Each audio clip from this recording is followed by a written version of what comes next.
Así que vamos a abordar un tema que hemos titulado así: la fe y los desafíos emocionales. La fe y los desafíos emocionales. Déjame darte datos para ver lo importante que es abordar este tema. Durante el año 2025, tengo algunas estadísticas aquí importantes. El Ministerio de Salud evidenció que Colombia está enfrentando una crisis de salud mental con el 63% de la población experimentando trastornos y un aumento drástico en la mortalidad relacionada con este asunto emocional. Así que tenemos datos como estos, que la depresión está afectando al 4.7% de la población de Colombia de manera directa. Eso habla de 2.4 millones de personas en depresión. También se dice, y no lo quiero llenar de muchas estadísticas, tenía muchas, pero le voy a dar unas pocas, que la ansiedad y los factores socioeconómicos están afectando al 44.7% de menores de edad. Es decir, la población joven está siendo atrapada por situaciones críticas de salud mental. Hay que prestarle atención a eso. La iglesia no puede guardar silencio frente a una situación como estas. En el primer trimestre del año 2025, en Colombia, dolorosamente se dieron 2.066 suicidios. De ese número, el 79% lo causaron o lo cometieron hombres, es decir, 1.367 hombres. Y un 21% mujeres, es decir, 420 mujeres determinaron quitarse la vida.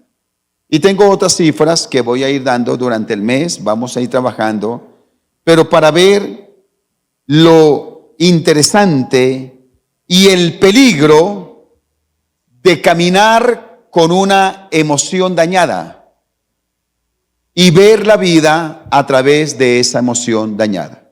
Las emociones son como los lentes. Si tenemos buenas emociones saludables, una vida emocional saludable, uno ve la vida con optimismo, uno la ve con alegría, enfrenta los desafíos, enfrenta los problemas, uno puede encontrar una salida, se hace fuerte. Pero si acaso la emoción está dañada, de esta misma manera uno ve la vida. La ve con temores, con decepción, sin esperanza, victimizándose, con amargura de corazón, y así camina una persona.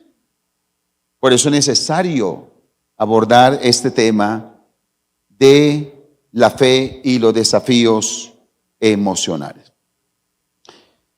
He tenido una frase que me llamó siempre la atención y ya me quedó en el corazón, de un hombre llamado Augusto Cury.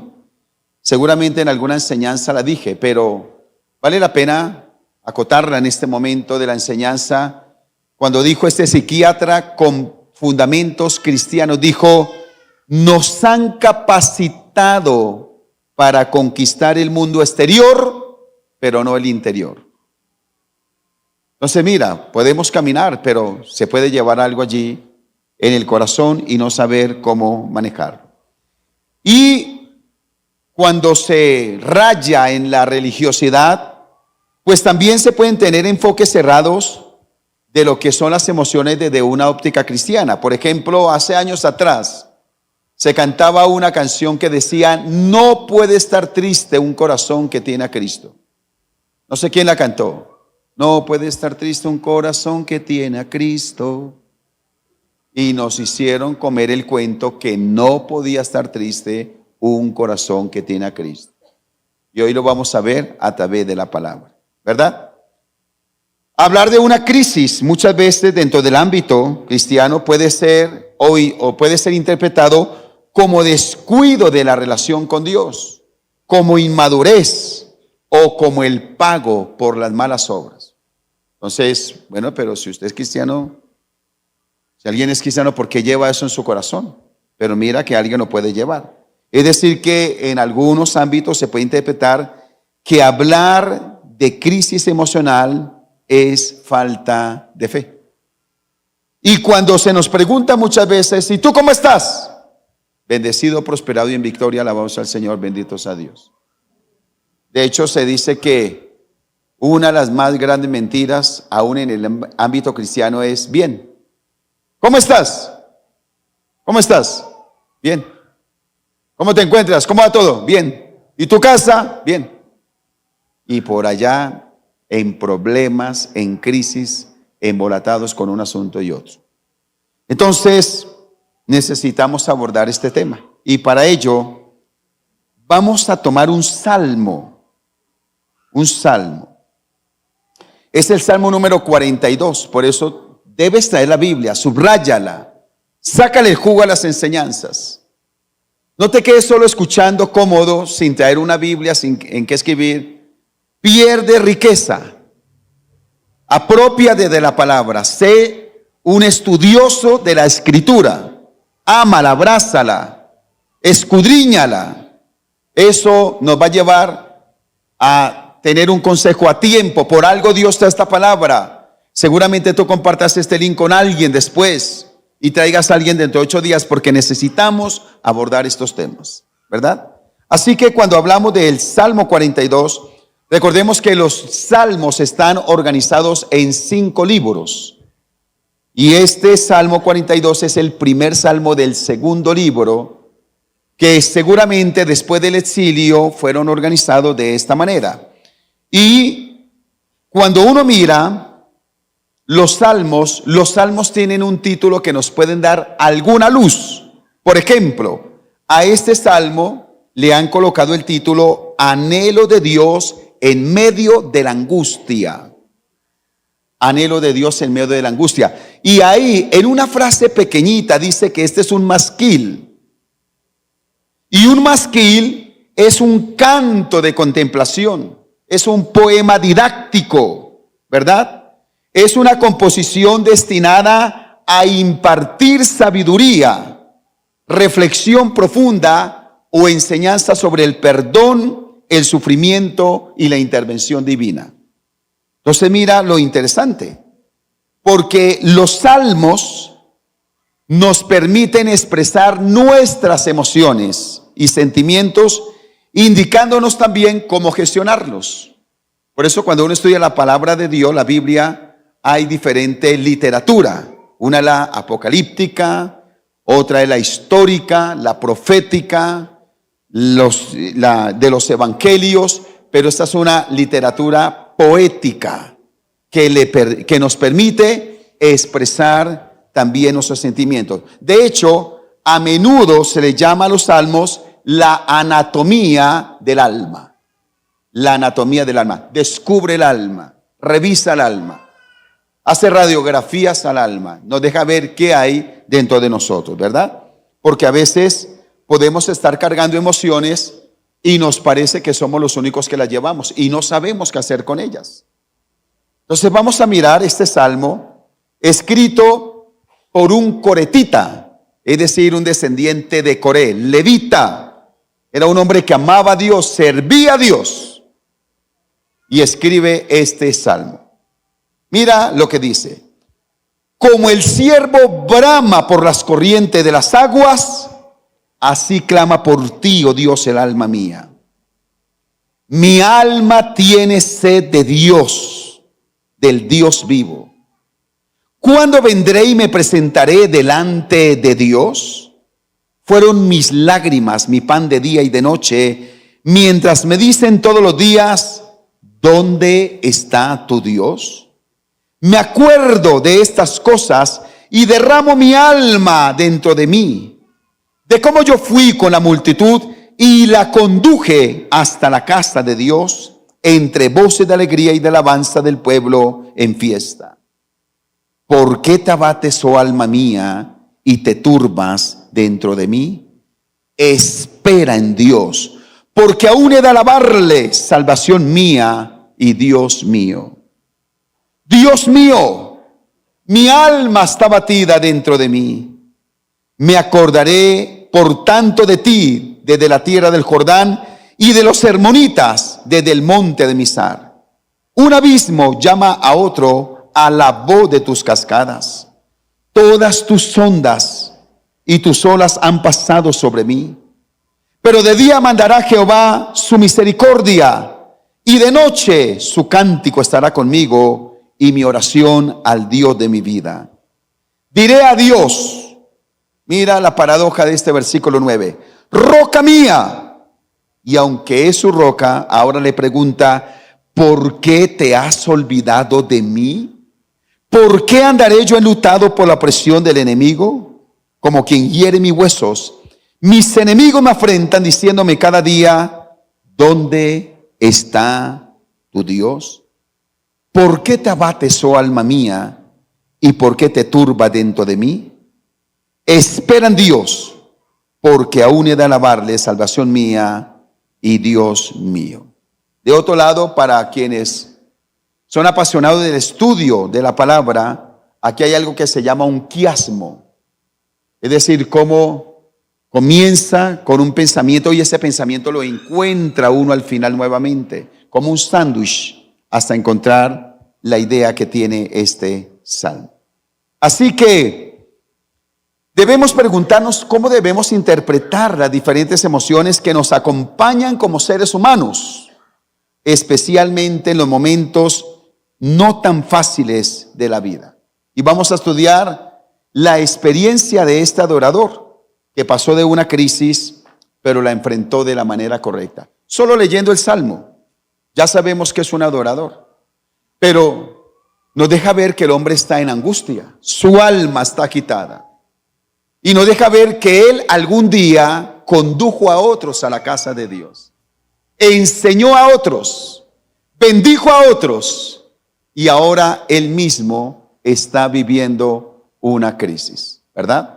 Y en algunos momentos habla con Dios, en otros momentos un monólogo, hablándole a su propia alma, ¿por qué te abates, oh alma mía, y por qué te turbas dentro de mí? Déjame decirte algunas cosas, porque tengo mucho contenido y me va a tocar correr, pero quiero dejar algo.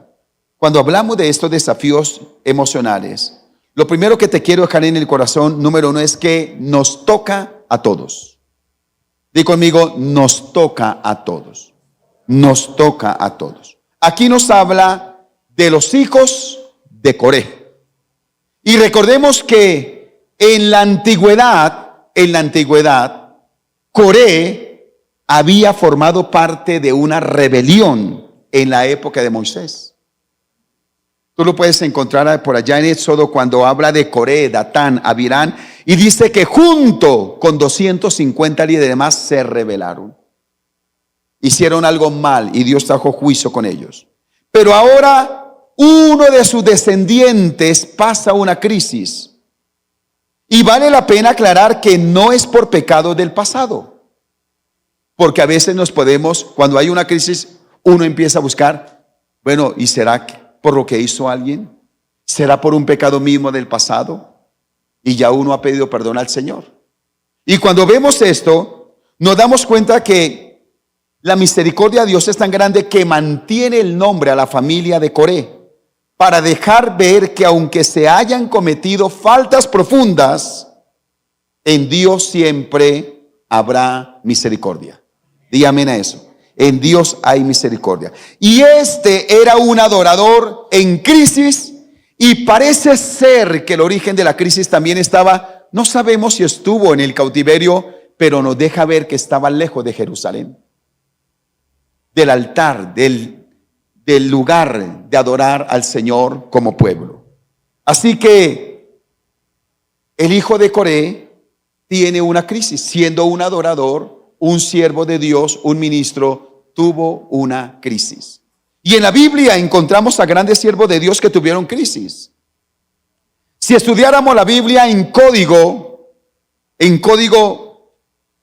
emocional, salud emocional, nos daríamos cuenta que Abraham tuvo crisis por los cambios profundos cuando salió de Ur de los Caldeos. Por eso se lleva a su sobrino Lot, se lleva a su padre. Tuvo crisis cuando tomó esas decisiones, una crisis profunda, un cambio drástico de vida le produjo una crisis. La casa de Isaac tiene crisis, una familia dividida, el papá con el mayor, la mamá con el menor. Habían crisis. ¿Tú no crees que hay crisis cuando el hijo menor tiene que huir de la casa? ¿Cómo queda el corazón de Rebeca? ¿Cómo queda el corazón de su hermano Saúl? El papá frustrado, traté de construir una familia, consolidar un buen hogar, pero no fue posible. Eso genera una emoción dolorosa, una emoción negativa. Las crudas experiencias de José, desde su casa, la envidia de sus hermanos, cuando es metido a una cisterna, vendido a los ismaelitas, en casa de Potifar, en la cárcel. Este hombre es tipología de Cristo, pero no deja de tener emociones de incertidumbre, dolor y aflicción por toda la experiencia que él vivió. La persecución de Saúl. Saúl tiene emociones dañadas, por eso tiene envidia de David, por eso no tiene paz.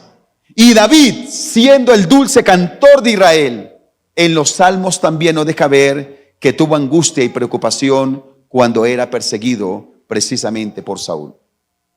Nos deja ver emociones dañadas, emociones lastimadas. En la historia encontramos personas, valdría la pena estudiar la historia de un hombre llamado Juan Cus, 6 de julio del año 1415, llevado a la hoguera en Constanza, lo que hoy es Alemania, pero sufrió encarcelamientos una y otra vez. ¿No crees que eso asemella? Eso asemella la vida, por ejemplo, de David Brainer, que aunque fue el misionero que Dios usó para los Pieles Rojas, servir a Dios llevando una enfermedad de tuberculosis que le quitó la vida a los 29 años, eso genera crisis. María Wood Boreter, aquella mujer que mostró el Espíritu de Dios, pero que fue abandonada por su esposo, que sufrió crisis también familiar. Eso produce situaciones difíciles. ¿Y qué decir de un hombre conocido en nuestro contexto como Gille Ávila? Gran predicador, que escuchamos de él, sus campañas, un hombre que inspiró a muchos. Y en medio de esa experiencia servirle, su hija Carmen Ilia Ávila fue asesinada por su propio esposo. Sirviendo a Dios, amando a Dios. Mira cómo esto puede tocar a cualquiera. Y esto también nos damos cuenta que en algún momento tocó a Jesús. En la misma vida de Jesús, Jesús dijo: mi alma está muy triste hasta la muerte. Mi alma está muy triste hasta la muerte. Experimentó el agotamiento, el dolor por la negación de Pedro. Y eso dice que si ellos tuvieron momentos difíciles, también nos puede tocar a ti y a mí. Y hay muchas circunstancias que pueden tocarnos y querer dañar una emoción. Enfermedades. Escúchame esto. Una cosa es que en la mañana te dolió el estómago y te tomaste algo y pasó todo. Otra cosa es una persona que lleva una enfermedad continua en su cuerpo por días, meses y años. Pastor Gregorio Cáceres, un hombre de Dios en Boyacá, Tunja, tiene una enfermedad las 24 horas del día. Le duele todo el cuerpo. No hay tratamiento, no hay medicina. Lo han probado todo. Llevar un dolor 24 horas del día durante toda la vida, eso causa una crisis. Una crisis. Escuchar a alguien que aún amando a Dios por causa de su enfermedad puede considerar la eutanasia. Y sería fácil juzgar a esta persona, pero es un dolor penetrante, un dolor profundo que no lo quita nadie. Eso puede afligir. llevar a una tristeza, a una aflicción. Mira lo que tiene que ver con las crisis financieras, la pérdida de un dinero, la quiebra de un negocio. Eso aflige el espíritu. Deja una emoción dañada, deja una aflicción en el corazón. Las dificultades familiares. El que ha soñado, como todos lo hacemos, de formar un gran hogar, de tener una linda familia, pero viene la incomprensión, vienen los problemas, separaciones, rebeldía a los hijos, situaciones adversas. ¿Cómo anda el corazón de una persona así? En aflicción. Errores de la vida que se han cometido. Y ese error puede llevar a consecuencias lamentables en diferentes áreas. Daña una emoción. El mismo pecado tiene como efecto secundario, aparte de separarnos con Dios, daña las emociones. Mira cómo pueden haber emociones dañadas, lastimadas. Pero una buena noticia, Hebreos 4:15 dice que no tenemos un sumo sacerdote que no pueda compadecerse de nuestras debilidades, sino uno que fue tentado en todo según nuestra semejanza, pero sin pecado. En Dios hay esperanza en el nombre de Jesús. Pero nos puede tocar. Nos puede tocar. Estábamos ahorita en Chiquinquirá el día jueves con mi esposa predicando la palabra. Tuvimos un tiempo lindo de administración. Y bastó terminar, tocamos algunos temas. Y vino una pastora corriendo. Me dijo, pastor, porque estamos, no esta semana que entra, sino la siguiente, vamos a tener un encuentro que llamamos Renovados para Ministros en Agotamiento. Y agradezco a la iglesia que nos ayude a orar para esta jornada especial. Nunca antes lo hemos hecho. Vamos a tener 5 días a ministros para fortalecerlos en diferentes áreas. Y una pastora corrió y me dijo, pastor, no es que yo quiera ir a ese encuentro, es que lo necesito. Y empieza a contarme sus escenas de pánico, sus noches sin dormir, sus crisis. Es la pastora. Una persona que sirve a Dios y pasa crisis. Nos sentamos al comedor a participar del almuerzo. Y un lindo pastor, amigo de hace muchos años atrás. Sí lo vi un poco acabado, sus ojos hasta rojos. Y nos contaba, a mi esposa y este servidor nos contaba que después de la pandemia no ha podido volver a dormir. Él no duerme. ¿Sabes qué es el desgaste de un cuerpo en esa situación? No sabemos la crisis que lleva el que está al lado. Y cuando a veces llevamos una crisis como esas, una tristeza, un pánico, una ansiedad, una depresión, qué sé yo, una amargura, una aflicción, ¿cuántas veces creemos que somos los únicos que estamos tocando ese terreno? Pero no eres el único, si te está pasando. Muchos han tocado ese terreno también. Así que nos toca a todos. Pero también nos permite ser auténticos. Di conmigo, nos permite ser auténticos. El líder espiritual, levita, se expresó desde lo más profundo del corazón. El capítulo 42 tiene 7 preguntas claves.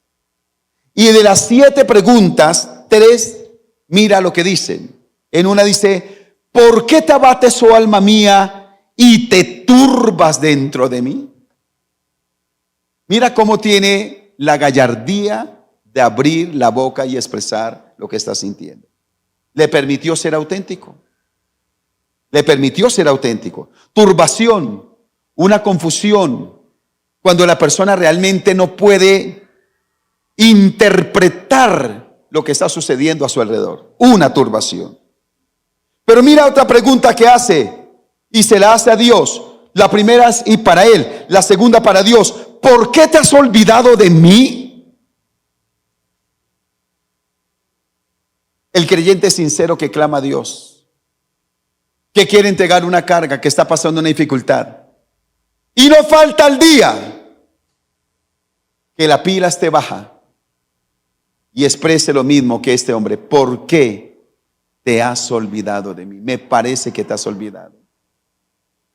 Me parece que le contestas a otros. ¿Por qué otros viven sabroso, tienen todo bonito? ¿Y por qué a mí me tocó llevar esta carga? ¿Por qué te has olvidado de mí? Otra pregunta. ¿Por qué andaré yo enlutado por la opresión del enemigo? Son crudas las preguntas que está haciendo el salmista. No es un inmaduro, es un hombre de Dios que está tocando fondo, pasando una crisis. Y cuando uno estudia el texto, te voy a dar ya el resultado, porque estudié el texto, vamos a encontrar sentimientos profundos como estos. Mira palabras: lágrimas de día y de noche. Otro, derramar el alma dentro de sí mismo. Frustración, abatimiento, turbación, aplastamiento, olvido divino, luto, opresión, afrenta. Todo eso es lo que está expresando el salmista aquí. Este hombre de la familia de Coré. Todo esto lo tiene. Y mira lo interesante. Jesús también se permitió ser auténtico cuando de expresar los sentimientos se trata. Y expresó ira en el templo por la indignación de lo que estaba viendo. Pero también lloró frente a la muerte de Lázaro. Lloró, el luto se llora. Cuando haya alguien que haya tenido luto, no diga, no llore, el Señor lo consuela, el Señor está contigo. No le digas eso, déjalo llorar. Llorar es terapéutico, llorar es necesario.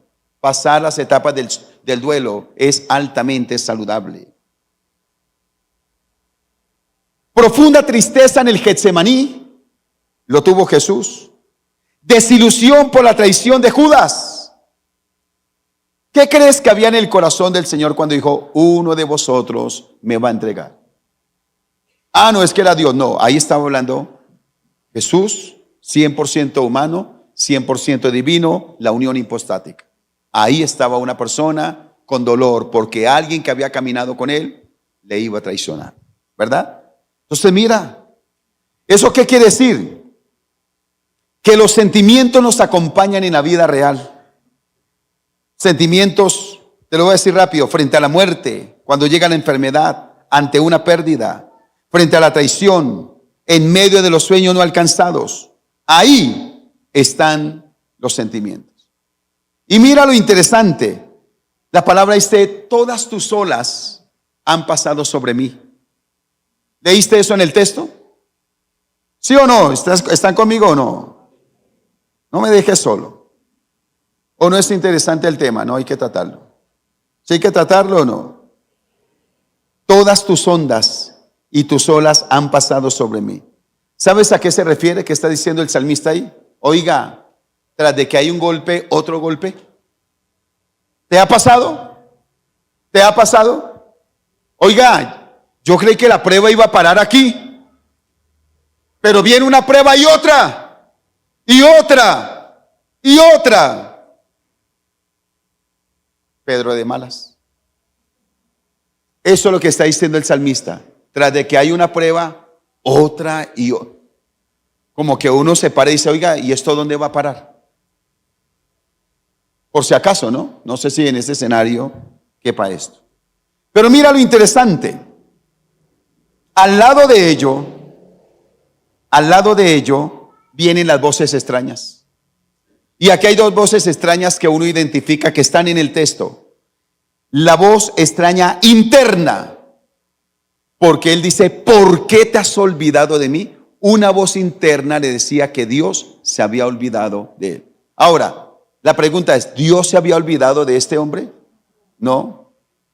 ¿Se olvidará la mujer de lo que ha dado a luz para dejar de compadecerse de sus hijos? No. Aunque ella olvidare, dice Dios, yo nunca me olvidaré de ti. Dos cosas que te quiero decir aquí. Si estás pasando una prueba así, Dios no se ha olvidado de ti. Dios está en el asunto. Dije que Dios está en el asunto. Dios no se ha olvidado de ti. Y número dos que te quiero decir, esta prueba, esa crisis emocional tiene fecha de vencimiento. Alguien tiene que dar un aplauso al Señor. Esta prueba emocional tiene fecha de vencimiento en el nombre de Jesús. Pero está la voz interna. ¿Por qué te has olvidado de mí?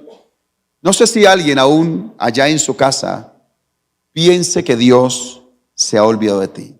Pero hay otra voz externa. Porque le decían a este salmista, ¿y dónde está tu Dios? Esa voz externa puede venir de un familiar, de un amigo, de alguien. A ver, no que vas a la iglesia, a ver, tú que vas a la iglesia, a ver, ¿qué es lo que te dicen allá? ¿No que Dios es bueno? ¿No que tu Dios sana? ¿No que tu Dios ayuda? A ver, ¿dónde está tu Dios? ¿Qué hace uno frente a esa pregunta? Quisiera uno salir corriendo, pero son dos voces extrañas que están ahí. Ahora, ¿qué debemos hacer frente a estas emociones dañinas? Número uno, debemos reconocer la crisis. Anota esto porque te va a ayudar. Debemos ¿qué? Reconocer la crisis, que hay una crisis. Porque lo más tremendo es que alguien tenga una crisis y no lo reconozca. Te dije que estamos haciendo un encuentro para ministros en agotamiento. Y encontramos en cualquier lugar, y de pronto esto es un poquito imprudente, en cualquier lugar encontramos a un ministro en una necesidad. Y un grupo de amigos dijeron, esta es la oportunidad para que fulano tal sea bendecido, lo necesita. Y hablaron con él, no tienes que pagar nada, nosotros vamos a pagar por ti, pero esta es una oportunidad para ti. ¿Sabes qué dijo? Yo no necesito. Lo más terrible es que una persona esté en crisis y no reconozca que necesita. Eso se llama traspaliado, orgulloso. Imagínate eso. No podemos llegar a esa altivez de orgullo y ese nivel de orgullo de no reconocer la crisis. Número dos, identificar la emoción que te acompaña. Mira, esta semana haz ese ejercicio. Porque cuando uno está bravo, está cargado, está en una situación, sabes que no todo el mundo sabe identificar la emoción que le acompaña. Ponle nombre. Identifica cómo se llama esa emoción. Amargura, envidia, victimización, frustración. ¿Qué tienes? Ponle nombre. Ponle nombre. Tercero, trata de encontrar el origen de esa emoción. A veces se encuentra, a veces no, pero trata de encontrar de dónde parte esa emoción. Y mira, muchas veces están dos esposos peleando. Es que usted no se caiga.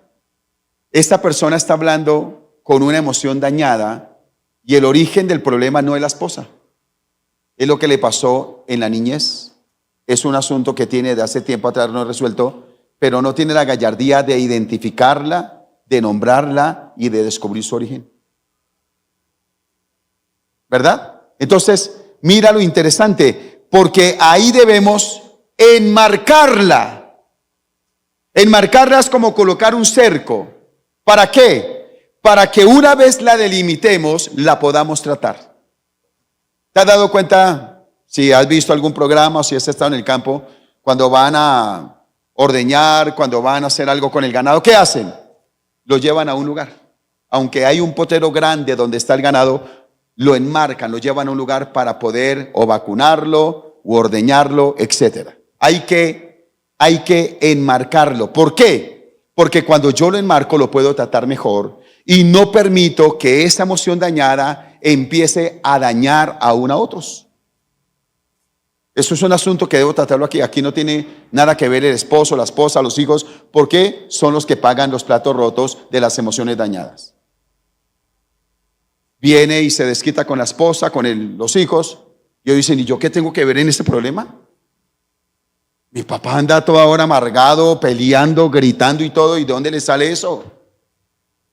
¿De dónde le sale eso? Tiene una emoción dañada, y como no la enmarcó, todo el que se le cruce se lo lleva por delante. ¿Me estoy haciendo entender en eso? Hay que enmarcarla y hay que gestionarla. Es decir, a esto hay que ponerle un Paso 1, 2, 3, 4. ¿Hasta dónde lo puedo hacer yo? ¿Hasta dónde necesito ayuda? Pero las emociones hay que gestionarlas. Lo que no hay que hacer con esas emociones, no hay que ignorarlas. Mi amor, es que yo te veo que tú andas estos días amargado y estás todo irritable y gritando. Yo no estoy gritando. No estoy amargado. Sírvame rápido esa comida que ni me gusta. O sea, ¿qué está haciendo esta persona? Tiene una emoción dañada y no la reconoce, la ignora. Terrible, terrible. Se necesita humildad para decir, oiga, sí tengo una emoción dañada. Y si no, si la ignoramos, jamás van a haber cambios. Jamás va a haber una sanidad emocional. Entonces no hay que ignorarla. No hay que negarla. ¿No hay que qué? No hay que negarla. No hay que negarla. No hay que tragársela. Escúchame, las emociones dañadas no las debemos tragar porque nos envenenan. Las emociones no es para tragárselas, es para gestionarlas. Tengo un problema, tengo una crisis, estoy mal en no sé qué, y me las trago, no las hablo con nadie, no las consulto con nadie, no me pasa nada, no quiero hablar con nadie, eso es un asunto mío, se la tragó, se está muriendo en vida. Y como el diablo es puerco, esa emoción dañada, como no se está gestionando, la persona se la tragó, entonces empieza a crear fantasmas gigantes. Y lo que era pequeño se vuelve grande. No sé si me estoy haciendo entender en eso. Lo que era pequeño se vuelve ¿qué? Se vuelve algo grande. Pudo haberlo tratado a tiempo, pero como solo se lo tragó. Entonces no hay que tragárselas, ni tampoco hay que alimentarlas. Sí, es que yo soy así, es que a mí me tocó así, yo no voy a cambiar de malas. Así me conoció, usted se casó así conmigo, entonces ¿para qué se casó? ¿Qué está haciendo con eso? Alimentando la emoción dañada. Entonces, las emociones hay que gestionarlas. Número 3, el tiempo se me va, perdónenme. Yo soy malo para predicar porque el tiempo no lo sé manejar. Número 3, nos conduce a la fuente. Es que quiero decirte muchas cosas. Nos conduce a la fuente. Te voy a leer lo que tengo aquí para no demorarme mucho. Para quienes no tienen esperanza, mira lo que pasa para una persona que no tiene esperanza. Vive en amargura de corazón, resentimiento contra Dios, resignación, depresión, se hunde en los vicios, busca fuentes cerradas y termina con todo. Terminar con todo es terminar con relaciones, oportunidades y con la vida misma. Eso le pasa a una persona que no tiene esperanza. Pero ¿a qué conclusión llegó Coré? Te lo voy a decir rápido. ¿A qué conclusión llegó Coré? La primera de estas conclusiones, hay que correr a la fuente correcta. Di conmigo, hay que correr a la fuente correcta. ¿Cómo comienza el Salmo? Rápido, dígame rápido que tengo pocos minutos. ¿Cómo comienza el Salmo? Como el ciervo brama por las corrientes de las aguas. Es decir, que está usando ahí un símil. Un símil. Se compara, se veía la vida como la del ciervo. Y dice que el ciervo brama. Y hay dos cosas aquí, dice que él brama por las corrientes de las aguas. ¿Por qué el ciervo busca las corrientes de las aguas? Porque el ciervo es un animal inocente y hay depredadores que se lo quieren tragar. Y los depredadores huelen la presa a kilómetros. Entonces van detrás de la presa y se guían por el olfato hasta llegar al ciervo para tragárselo. Pero cuando un ciervo encuentra corriente de agua, se sumerge en ellas y es la única manera que se le pierde el rastro al ciervo. Ya no hay olor. Ya no hay olor. Se pierde el olor. El depredador quedó despistado. Y la Biblia dice que Satanás anda como león rugiente buscando a quien devorar. Pero como tú eres inteligente, esta semana te vas a sumergir en el río de Dios, en tu oración, en la búsqueda del clamor, en el ayuno, en la palabra. Tú te sumerges y el enemigo perdió el rastro de tu vida. No te puede encontrar porque tú estás sumergido en Dios. Pero lo segundo, cuando dice que el siervo brama por las corrientes, ¿sabías que un siervo no bebe aguas estancadas, contaminadas, sucias? El siervo busca ¿qué? Las aguas cristalinas. Entonces, por eso dice, mi alma tiene sed de Dios. Aquí una pregunta que nos tenemos que hacer, y como tú eres inteligente y estás estudiando la palabra y estás apuntando, tienes que hacerte esta pregunta: ¿de qué tienes sed tu vida? Esa es una pregunta que deberíamos responder. ¿De qué tienes sed? Algunos tienen sed de plata, tienen sed de posesiones, tienen sed de reconocimiento, tienen sed de venganza, pero no tienen sed de Dios. Algo que fue clave en el salmista es que él tenía sed de Dios. ¿De qué tienes tu sed? Interesante. Así que enfocó la crisis, mi alma tiene sed de Dios, y se predicó a sí mismo, espera en Dios. Jesús también lo enseñó. Déjame decírtelo rápido, y te suplico que me regales unos minutos. No quiero que nadie se cargue, por favor. Jesús nos enseñó que las crisis nos deben conducir a la fuente. Por eso en la crisis corrió al Padre. En los momentos de prueba supo que la oración era eficaz. Y cuando venían los momentos desafiantes se aferró a la palabra. Tú y yo, te voy a leer rápido esto, debemos ser conscientes de los desafíos de la vida y enfrentarlos con valentía. Validar nuestras emociones. Y esto te lo voy a ir ampliando en otras enseñanzas. Y correr a la fuente de vida que es Cristo Jesús. Mi conclusión, déjame leerte la conclusión. Coré, el papá de este coretita, el papá el que se reveló en la época de Moisés, Coré no supo gestionar sus emociones negativas. ¿Cuál era la emoción negativa de Coré? Envidia contra Moisés. Porque Moisés era el líder y él no era el líder. Entonces, como no la supo gestionar, entró en amargura y se rebeló. Coré no supo gestionar sus emociones negativas.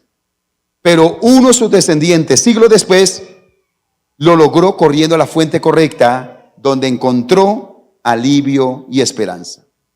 Di amén a eso. Ahora, cuando tú estudias el Salmo, me fascina estudiar la palabra, el Salmo no termina diciendo que la situación del coretita cambió. ¿Cómo termina el Salmo? Lee rápido el último versículo. ¿Ya había cambiado la situación? ¿Ya había cambiado la situación? No, no había cambiado. Pero aunque no cambió la situación, el salmista cambió de actitud. Hay cosas que quizá no van a cambiar fácil, pero tú vas a cambiar la actitud. Tu salud emocional no es porque otros cambien, porque las situaciones cambien, sino porque tú determinas cambiar. Amén. Y quiero decirte esto, sí puede estar triste un corazón que tiene a Cristo, pero la fuente de toda consolación espera para alentarlo y fortalecerlo para seguir adelante, avante y victorioso en la vida.